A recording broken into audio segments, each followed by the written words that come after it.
Hello दोस्तों, कैसे हैं आप लोग। तो दोस्तों आज एक बहुत ही इंपॉर्टेंट टॉपिक के ऊपर मैं डिस्कशन करने वाला हूं, जो है एटीसी एयर ट्रैफिक कंट्रोलर, जो कि airport authority of India AAI conduct कराती है। अच्छा, इसके लिए बहुत सारे बच्चे बार बार कमेंट करते थे और पूछते थे कि सर प्लीज इसके लिए गाइड कर दीजिए। तो पूरा जो कंप्लीट नोटिफिकेशन है, क्या सिलेबस है, कैसे प्रिपरेशन करना चाहिए, राइट, ये सारी चीजों के बारे में डिस्कशन, जो भी आपकी क्वेरीज होती है एटीसी से रिगार्डिंग, वो हम बताने वाले हैं। और हम साथ में ये भी आपको बताएंगे कि इंजीनियर्स वाला आपको किस तरीके से इस चीज में हेल्प कर सकता है। तो दोस्तों सीधा स्टार्ट करते हैं। जो इसकी वैकेंसी हालांकि लास्ट ईयर दिसंबर महीने में 2022 को रिलीज की गई थी, और जो फॉर्म की लास्ट डेट थी वो 21 जनवरी, यानी कि अभी तो फरवरी चल रहा है, 21 जनवरी 2023 की लास्ट डेट थी। मतलब फॉर्म फिल अब नहीं कर सकते, ये खत्म हो चुकी है। पर जिन्होंने फिल कर दिया है उनको तो ऑलरेडी पता ही है। जो नेक्स्ट ईयर के लिए प्रिपरेशन करना चाह रहे हैं या बीच में कभी और आगे आएगा उसके लिए प्रिपरेशन करना चाहते हैं, तो उनके लिए वीडियो बहुत काम की चीज है। एटीसी टोटल 364 वैकेंसी निकलती, ऑनलाइन बोर्ड था इसका फॉर्म फिल करने का, राइट। सर कौन सी कैटेगरी के अंदर आता है, तो ये एआई जेई एटीसी रिक्रूटमेंट 2022 के अंडर में आता है। एप्लीकेशन की जो इसकी फीस थी दोस्तों, ये जनरल के लिए, ओबीसी के लिए और ईडब्ल्यूएस के लिए 1000 रुपए, एससी एसटी पीडब्ल्यूडी और फीमेल कैंडिडेट के लिए फ्री ऑफ कॉस्ट था। अच्छा सर, एग्जाम की डेट क्या है ये बताओ सर, ये एक सबसे बड़ा मुद्दा है सर। तो दोस्तों एग्जाम की डेट अभी भी अनाउंस नहीं हुई है, पर हाँ बहुत ही जल्दी, क्योंकि देखो 21 तारीख को क्लोज हो चुकी है फॉर्म फिल, तो अगला क्या होने वाला है, एडमिट कार्ड, और अगला कब आने वाला है, एग्जाम होने वाला है। इसका मतलब एग्जाम की डेट भी बहुत जल्दी ही अनाउंस करेगी एयरपोर्ट अथॉरिटी ऑफ इंडिया। अच्छा सर, इसके अंदर क्या क्या पार्ट में एग्जाम होता है तो मैं बता देता हूं दोस्तों। इसके दो सेक्शन के अंदर अगर मैं बात करूं तो दो पार्ट के अंदर होता है, पार्ट ए और पार्ट बी। अगर मैं पार्ट ए की बात करूं तो इसमें इंग्लिश लैंग्वेज, जनरल इंटेलिजेंस या जिसको आप रीजनिंग, जनरल एप्टीट्यूड या न्यूमेरिकल एबिलिटी बोल सकते हैं, और जनरल नॉलेज या अवेयरनेस, इससे रिगार्डिंग क्वेश्चन पूछे जाते हैं पार्ट ए के अंदर। अच्छा सर, इंग्लिश के कितने क्वेश्चन होते हैं, तो दोस्तों 20 मार्क्स का होता है। अच्छा, जनरल इंटेलिजेंस 15, जनरल एप्टीट्यूड या न्यूमेरिकल एबिलिटी 15 मार्क्स, और जनरल नॉलेज और अवेयरनेस जो है वो 10 मार्क्स। यानी टोटल अगर मैं बात करूं दोस्तों तो टोटल 60 मार्क्स का यहां पर आपके पास 60 मार्क्स टोटल पार्ट ए से क्वेश्चन बनता है।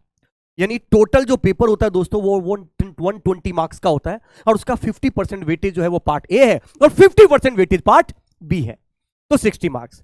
अब पार्ट बी की भी बात कर लेते हैं। पार्ट बी के अंदर 60 क्वेश्चन, हर एक क्वेश्चन 1 मार्क्स का होता है। 60 question from basics of physics, mathematics, right, और इन्हीं के वो कंसेप्ट से पूछे जाते हैं जो कि आपने 10+2 लेवल तक का आपने पढ़ा, यानी फिजिक्स और मैथ्स जो 10+2 लेवल तक आपने पढ़े उसी से रिगार्डिंग क्वेश्चन पूछे जाते हैं। और ये टोटल कितने मार्क्स का होता है, 60 मार्क्स का, टोटल 60 क्वेश्चन 60 मार्क्स का। यानी पार्ट ए के अंदर नॉन टेक्निकल, पार्ट बी में मैथ्स और फिजिक्स।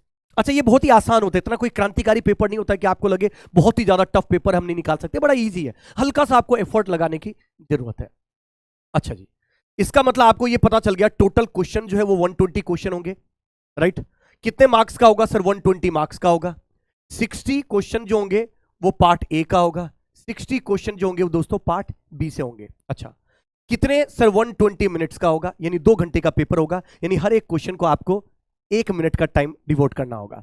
लैंग्वेज बाइलिंगुअल होते हैं, मतलब हिंदी और इंग्लिश दोनों ही पार्ट में क्वेश्चन लिखे जाते हैं। और सबसे ब्यूटी है इस एयरपोर्ट अथॉरिटी ऑफ इंडिया का जो एटीसी एग्जाम है कि सर इसमें नेगेटिव मार्किंग नहीं होती है, no negative marking, negative marking का कोई प्रोविजन नहीं। सही करोगे तो नंबर मिलेगा, गलत कर दोगे तो 0। तो इसका मतलब एक भी क्वेश्चन छोड़ के नहीं आना भाई, राइट। चलिए ठीक, अब थोड़ा डिटेल में डिस्कशन करते हैं और सिलेबस के बारे में हम जानने की कोशिश करते हैं कि सिलेबस क्या है। सबसे फर्स्ट अगर मैं जनरल नॉलेज की अगर बात करता हूं या अवेयरनेस की बात करूं तो इसमें current affairs, topics under the GK regarding to various countries all around the globes, history, economy, geography, polity से बेसिक क्वेश्चंस पूछे जाते हैं, राइट। ये तो मैंने जनरल अवेयरनेस की बात करी है। इसके अलावा अगर इंग्लिश लैंग्वेज की बात की जाए दोस्तों तो reading comprehension, vocabulary, basic English grammar, idioms and proverbs, synonyms and antonyms, para jumbles and cloze test जैसे टॉपिक से क्वेश्चन पूछे जाते हैं। ये कुछ फ्रीक्वेंट टॉपिक्स हैं जहां से एटीसी के अंदर क्वेश्चन पूछे ही जाते हैं दोस्तों।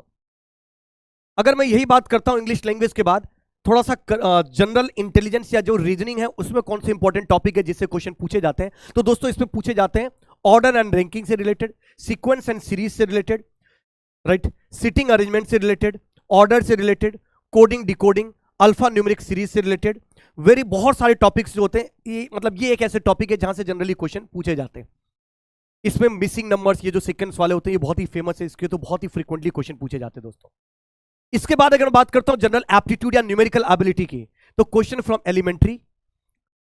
elementary mathematics from the topics such as the algebra, number system, decimals, percentage, simple and compound interest, mensuration, statistics, probability, profit and loss and discount. ये एक ऐसे टॉपिक है, और time and work also, right. ये एक ऐसे topic है जिससे फ्रीक्वेंटली क्वेश्चंस पूछे जाते हैं एप्टीट्यूड के अंदर या न्यूमेरिकल एबिलिटी की बात की जाए. तो अगला अगर मैं डिस्कशन करूं मैथमेटिक्स, क्योंकि बहुत सारे बच्चों को लगता है सर हम डिप्लोमा कर रहे हैं, हमने मैथ्स नहीं पढ़ा है, या डिप्लोमा कंप्लीट कर दिया हमने मैथ्स नहीं पढ़ा, या फिर सर मैं इंजीनियरिंग कर रहा हूं बट मैंने मेरी मैथ्स जो है वीक है, 12th तक का मैथ्स बहुत ज़्यादा अच्छा नहीं था मेरा, राइट. तो अभी भी आपके पास टाइम है, सफिशिएंट टाइम है, आपको बस थोड़ा सा प्रिपरेशन करना होगा, और इंजीनियर्स वाला हमेशा आपकी हेल्प करने को रेडी है ही दोस्तों.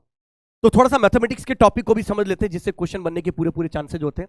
Permutation and combination, probability, 3 dimensional geometry, right, quadratic equation, straight line, binomial theorems, differential equations, integral, maxima and minima, differentiation, limits and probability.